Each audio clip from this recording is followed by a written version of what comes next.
আপনাদের কাছে আবার একটি নতুন ভিডিও নিয়ে হাজির হলাম। এই ভিডিওতে দেখাবো আপনারা যারা চাইল্ড হেল্পলাইন নম্বরে যে রিক্রুটমেন্ট চলছে, সেই চাইল্ড হেল্পলাইন নম্বরে আপনারা কিভাবে অনলাইনে ফর্ম ফিল আপ করবেন, তার সম্পূর্ণ অনলাইন প্রসেসটা এই ভিডিওতে আপনাদের সামনে তুলে ধরবো। তাই সম্পূর্ণ ভিডিওটা দেখাবেন, স্কিপ করবেন না। স্কিপ করলে আপনি কিন্তু মিস করে যেতে পারেন। এরপর ফর্ম ফিল আপের কোনো জায়গায় মিস্টেক হয়ে গেলে আপনি কিন্তু সমস্যায় পড়ে যাবেন। তাই সম্পূর্ণ ভিডিওটা দেখবেন। তার আগে আপনারা যদি এই চ্যানেলে প্রথম হয়ে থাকেন তাহলে অবশ্যই চ্যানেলটাকে সাবস্ক্রাইব করবেন এবং সঙ্গে থাকা বেল আইকনটি বাজিয়ে দেবেন, যাতে সবার আগে এই রিলেটেড নতুন নতুন খবর আপনারা পেয়ে যেতে পারেন। চলুন আমরা ভিডিওর মূল পর্বে চলে যাই। চাইল্ড হেল্পলাইন নাম্বারের যে রিক্রুটমেন্ট চলছে, এটা কিন্তু ঝাড়গ্রাম ডিস্ট্রিক্ট এবং পূর্ব মেদিনীপুর ডিস্ট্রিক্টে এই চাইল্ড হেল্পলাইন নাম্বারের রিক্রুটমেন্ট চলছে। এতে কিন্তু আপনি পশ্চিমবঙ্গের যে জেলারই বাসিন্দা হন না কেন, এখানে কিন্তু আপনি আবেদন করতে পারবেন। তাই শুনুন আমরা সেই আবেদন প্রক্রিয়াটি দেখে নিই। সেই আবেদনের জন্য এটা হচ্ছে আপনার অফিসিয়াল ওয়েবসাইট। দেখুন, এই যে directorate of child rights and trafficking, government of West Bengal, এটা হচ্ছে আপনার অফিসিয়াল ওয়েবসাইট। এরপর আপনারা যে ডিস্ট্রিক্টে, দেখুন এখানে দেওয়া আছে যে রিক্রুটমেন্ট এজেন্সি, এই যে CHL চাইল্ড হেল্পলাইন নাম্বার পূর্ব মেদিনীপুর, তারপরে আপনার রয়েছে ঝাড়গ্রাম। এটা হচ্ছে জেলার অফিসিয়াল ওয়েবসাইট। এটা হচ্ছে ঝাড়গ্রাম ডিস্ট্রিক্ট, এরকমই সেম সিস্টেমের পূর্ব মেদিনীপুরের যে ওয়েবসাইট, সেটাও কিন্তু এরকমভাবে দেখা যাবে। এবং তার যে লিঙ্ক দেওয়া রয়েছে, সেই লিঙ্কে দেখুন এই যে এরকম একটা লিঙ্ক দেওয়া থাকবে। ক্লিক হেয়ার করলে, ক্লিক হেয়ার অপশানটাতে আপনারা ক্লিক করলে সরাসরি এই অফিসিয়াল ওয়েবসাইটে এখানে পৌঁছে যাবেন। এরপর এখানে পৌঁছে যাওয়ার পর আপনারা ফর্ম ফিল আপের জন্য কী করবেন, আপনারা পেজটাকে স্ক্রল করে নিচের দিকে নামবেন। নিচের দিকে নামার পর আপনারা আবারও পেজটাকে স্ক্রল করে সবার নিচে চলে আসবেন। সবার নিচে আসার পর আপনারা এখানে দুটো অপশান দেখতে পাচ্ছেন, এই যে এখানে। এরপর আপনারা যে দুটো অপশান দেখতে পাচ্ছেন এখানে দেখবেন, এই যে DCRT রিক্রুটমেন্ট আর এখানে একটা এই যে DCRT রিক্রুটমেন্ট। আপনারা কিন্তু এই যে শেষের যেটা, এই যে DCRT রিক্রুটমেন্ট, এই অপশানটাতে আপনারা ক্লিক করবেন। আর আমি এই যে অনলাইন অ্যাপ্লিকেশনের যে ফর্ম ফিল আপের পেজ, আমি এই যে লিঙ্কটা দিয়ে রাখবো, আপনারা সরাসরি এই লিঙ্কে পৌঁছে যাবেন। এই অপশানটাতে আপনারা সরাসরি ওই লিঙ্কে ক্লিক করলে চলে আসবেন। এরপর আপনারা এই যে অনলাইন অ্যাপ্লিকেশন, এই অপশানটাতে আপনারা ক্লিক করবেন। এই অপশানটাতে ক্লিক করলে এই যে এখানে দেখুন, এই যে অনলাইন অ্যাপ্লিকেশন, এই যে প্রেজেন্ট চাইল্ড লাইন ইউনিট, এখানে ডিসিপিউ ইন ডিস্ট্রিক্ট, আপনি কিসের জন্য আবেদন করবেন, স্টেট লেভেল না ডিস্ট্রিক্ট লেভেল। সবার প্রথমে আপনাকে আই এম অ্যাপ্লাইং ফর, এটা ডিস্ট্রিক্ট লেভেল করবেন। ডিস্ট্রিক্ট লেভেল করার সঙ্গে সঙ্গে এখানে সিলেক্ট ডিস্ট্রিক্ট এসে যাবে, কোন ডিস্ট্রিক্টে আবেদন করছেন। দেখুন দুটো ডিস্ট্রিক্ট রয়েছে, ঝাড়গ্রাম আর পূর্ব মেদিনীপুর রয়েছে। আপনি ঝাড়গ্রাম হলে ঝাড়গ্রাম, আর পূর্ব মেদিনীপুর হলে পূর্ব মেদিনীপুর, যেটা হবে আপনার ক্ষেত্রে আপনি সেটাই কিন্তু আবেদন করতে পারবেন। এরপর পোস্ট আসছে, দেখুন এই যে সিলেক্ট পোস্ট, আপনি কোন পোস্টে আবেদন করবেন। 4টি পোস্ট রয়েছে, প্রজেক্ট কোঅর্ডিনেটর রয়েছে, কাউন্সিলর রয়েছে, চাইল্ড হেল্পলাইন সুপারভাইজার রয়েছে, অ্যাট ডিস্ট্রিক্ট লেভেল রয়েছে, কেস ওয়ার্কার রয়েছে। আপনি যে পোস্টে আবেদন করবেন সেই পোস্টটার কিন্তু এখানে নাম দেখা যাবে এবং তার সাথে ভ্যাকেন্সি দেখা যাবে, একটা তিনটা, যেটা হবে আপনার ক্ষেত্রে সেটা আপনাকে এখানে সিলেক্ট করে নিতে হবে। এরপর এই যে have you any experience in working in existing child line, এরপর আপনি এর আগে সেই 10 যে চাইল্ড লাইন নাম্বার ছিল, সেই চাইল্ড লাইনে আপনি কি কাজ করেছেন। যদি কাজ করে থাকেন তাহলে এখানে ইয়েস লিখবেন, না হলে কিন্তু এখানে এই নো অপশানটাতে আপনাকে ক্লিক করে দিতে হবে। এরপর নো অপশানটাতে ক্লিক করলে দেখুন এখানে আপনি নিচের অপশানটাগুলো সব চলে আসবে। এখন দেখুন স্টেপ 1, এখানে কি রয়েছে, পার্সোনাল ডিটেলস এখানে আপনাকে দিতে হবে। পার্সোনাল ডিটেলস মানে আপনার এই যে অ্যাপ্লিক্যান্ট নেম, আপনার নাম লিখবেন, এখানে মোবাইল নাম্বার দেখছেন, মোবাইল নাম্বার লিখবেন, ফাদার্স নেম লিখবেন, তারপরে এই ঘরটাতে এই যে মাদার্স নেম লিখবেন, তারপরে এখানে আপনি আপনার জেন্ডারটা মেল ফিমেল যা হবে আপনার ক্ষেত্রে সেটা সিলেক্ট করে দিতে হবে। তারপরে আপনার মেল আইডি কিন্তু অবশ্যই লাগবে, কারণ হচ্ছে মেল আইডিতে অ্যাডমিট কার্ড পাঠানো হবে এবং কি আপনি অ্যাডমিট কার্ডও অনলাইনে ডাউনলোড করতে পারবেন আপনার যখন অ্যাডমিট কার্ড জেনারেট হয়ে যাবে। এরপর এখানে এই যে ক্যালেন্ডারে ক্লিক করবেন, এখানে ক্লিক করলে এই যে অপশানটাতে ক্লিক করলে এরকম আপনার ডেট অফ বার্থের যে অপশান রয়েছে সেই অপশানটা চলে আসবে। এখান থেকে আপনি এইরকমভাবে আপনার যে ডেট অফ বার্থ সেটা কিন্তু আপনি এখান থেকে সিলেক্ট করে নিতে পারবেন। এরপর এখানে যখন ডেট অফ বার্থটা সিলেক্ট করবেন তখন কিন্তু এখানে বয়স, মাস, তারিখ সব কিছু দেখা যাবে, 1-2-2024 হিসেবে আপনার কত বয়স হচ্ছে। এরপর চলে আসার পর আপনাকে এখানে অ্যাড্রেস ডিটেলস, এখানে স্টেট ওয়েস্ট বেঙ্গল রয়েছে, যেহেতু আপনি ওয়েস্ট বেঙ্গল থেকে আবেদন করছেন, যে কোনো ডিস্ট্রিক্টের হলে আপনি কিন্তু আবেদন করতে পারবেন, এটা মনে রাখবেন। তারপরে অ্যাড্রেস লাইন রয়েছে, দেখুন এখানে আপনার full address, village, post, PS, district পুরোটা এখানে লিখবেন। লেখার পর এখানে যে ডিস্ট্রিক্টটা সিলেক্ট করে দেবেন, আপনি কোন ডিস্ট্রিক্ট থেকে আবেদন করছেন সেই ডিস্ট্রিক্টটা এখান থেকে সিলেক্ট করলেন।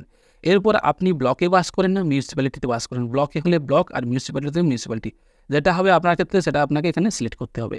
তারপরে এখানে সাব ডিভিশন রয়েছে, দেখুন এখানে আমি ঝাড়গ্রাম ডিস্ট্রিক্ট করেছি, সেই জন্য ঝাড়গ্রাম ডিস্ট্রিক্ট এখানে দেখা যাচ্ছে। আপনি যে ডিস্ট্রিক্টের করবেন সেই ডিস্ট্রিক্টের এখানে সাব ডিভিশন দেখা যাবে এখানে, সেটা এখান থেকে আপনি সিলেক্ট করে নেবেন।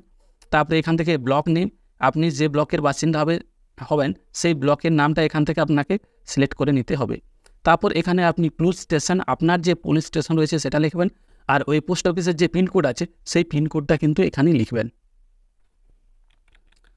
এরপর পেজটাকে স্ক্রল করে নিচের দিকে নামবেন, নামার পর এখানে প্রাইমারি কোয়ালিফিকেশান ডিটেলস, অর্থাৎ প্রাইমারি মানে কি যেটা লাগছে ওই পোস্টের জন্য। দেখুন এই পোস্টের জন্য কি লাগছে, গ্র্যাজুয়েট লাগছে। এরপর গ্র্যাজুয়েট দেখুন এই যে বিএ ইন সোশ্যাল ওয়ার্ক, আপনার যদি এটাতে থাকে সেটা লিখবেন। কম্পিউটার সায়েন্স থাকলে কম্পিউটার সায়েন্সে ক্লিক করবেন। তারপরে দেখুন ইনফরমেশান টেকনোলজি থাকলে এটা লিখবেন, কমিউনিটিস সোশ্যোলজি থাকলে এটা ক্লিক করবেন, সোশ্যাল সায়েন্স থাকলে এটা ক্লিক করবেন, আদার্স থাকলে আদার্সে ক্লিক করবেন। যেটা আপনার থাকবে আপনাকে কিন্তু সেটা এখান থেকে ক্লিক করতে হবে। তারপরে এখানে কিন্তু সেই সাবজেক্টটা উল্লেখ করতে হবে, কোন সাবজেক্ট। তারপরে এখানে আপনি কোন ইউনিভার্সিটি থেকে পাস করছেন, এই যে নেম অফ দ্য ইউনিভার্সিটি বা ইনস্টিটিউট সেই নামটা এখানে লিখবেন। তারপরে ইয়ার অফ পাসিং, কত সালে পাস করেছেন, আর এখানে টোটাল পার্সেন্টেজ আপনি কত পেয়েছেন সেই পার্সেন্টেজটা এখানে আপনাকে লিখতে হবে। এরপর চলে আসুন আদার হায়ার কোয়ালিফিকেশান, এটা যেহেতু গ্র্যাজুয়েশন সেই জন্য দেখুন এখানে আপনি সিলেক্ট করবেন না, সিলেক্ট করলে দেখবেন তিনটি অপশান দেখাবে, পোস্ট গ্র্যাজুয়েট দেখা যাবে, তারপরে ডক্টরেট দেখা যাবে, আর পোস্ট ডক্টরেট দেখা যাবে। এরপর আপনাদেরকে বলেছি আপনারা যারা কেস ওয়ার্কারে আবেদন করবেন, যেহেতু ওটাই যে এখানে কিন্তু তখন গ্র্যাজুয়েশনটা অপশানটা আসবে এখান থেকে। এরপর আপনি অ্যাড করতে পারবেন আবারও আদার্স কোয়ালিফিকেশান। তারপরে চলে আসুন স্টেপ 5, এখানে কাস্ট, আপনি কি কাস্ট, এসটি এসসি ওবিসি আপনি যা হবেন সেটা কিন্তু এখানে আপনাকে সিলেক্ট করে দিতে হবে। এরপর 6 নাম্বার স্টেপে চলে আসুন, এই যে এনি আদার এক্সপিরিয়েন্স, আপনার কি কোনো এক্সপিরিয়েন্স রয়েছে, যদি হ্যাঁ হয় হ্যাঁ করবেন, হ্যাঁ করলে কিন্তু এখানে এক্সপিরিয়েন্সের ডিটেলসটা কিন্তু চলে আসবে এখানে। এই যে ফিল্ড অফ এক্সপিরিয়েন্স, এরপর নেচার অফ এক্সপিরিয়েন্স কী ধরনের, work place, nature of work place যেখানে আপনি কাজ করছেন সেটা কি রিলেটেড, যদি আপনি ধরুন চাইল্ড লাইনে কাজ করছেন সেটা চাইল্ড লাইনের দেখালেন। এরপর আপনি ধরুন কোনো হেলথ সেক্টরে কাজ করছেন সেই হেলথ সেক্টরটা দেখালেন। আপনি ধরুন কোনো হোমে কাজ করছেন সেই হোম লিখলেন, হোমের নামটা লিখলেন। তারপরে এখানে কী ধরনের, এই যে নেম অ্যান্ড অ্যাড্রেস, ওই যেটা লিখলেন তার এখানে নেম অ্যাড্রেসটা দেবেন। এরপর কত টু কত সেটা কিন্তু এখানে আপনাকে দিতে হবে। আর যদি না করেন তাহলে এগুলা কিন্তু সব আউট হয়ে যাবে, নো করে দিলে হবে। এর উপর এই যে do you have computer skill, আপনি কি কম্পিউটার জানেন, যদি জানেন তাহলে ইয়েস করবেন। ইয়েস করার পর এখানে আপনি কম্পিউটার কোর্সটার নাম এখানে লিখে দেবেন। এরপর দেখুন এই যে এনি আদার স্কিল, যদি এরপরও আপনার কিন্তু কোনো যদি আলাদা কোয়ালিফিকেশান থেকে থাকে তাহলে কিন্তু সেটা এখানে আপনাকে ডেসক্রাইব করতে হবে, সেটা কি এক্সপিরিয়েন্স রয়েছে। এরপর এই যে কমিউনিকেশান স্কিল, আপনি যে কথাবার্তা বলবেন মানুষের সাথে সেটা, এই যে ইংলিশটা আপনি কি স্পিকিং, রিডিং আর রিটিং সব জানেন, তাহলে কিন্তু এটা আপনাকে সবগুলো এরকম ক্লিক করে নিতে হবে। তারপরে যে দেখুন কমিউনিকেশান স্কিল বেঙ্গলির আছে, আপনি বলতে লিখতে পড়তে সব পারেন তাহলে ক্লিক করে দেবেন। তারপরে দেখুন কমিউনিকেশান স্কিল হিন্দি স্পিকিং মানে আপনি কি শুধু বলতেই পারেন, রিডিং পড়তে পারেন, আর যদি রাইটিং হয় আপনি লিখতে পারেন, যেটা হবে আপনার ক্ষেত্রে আপনি সেটা কিন্তু এখানে ক্লিক করবেন।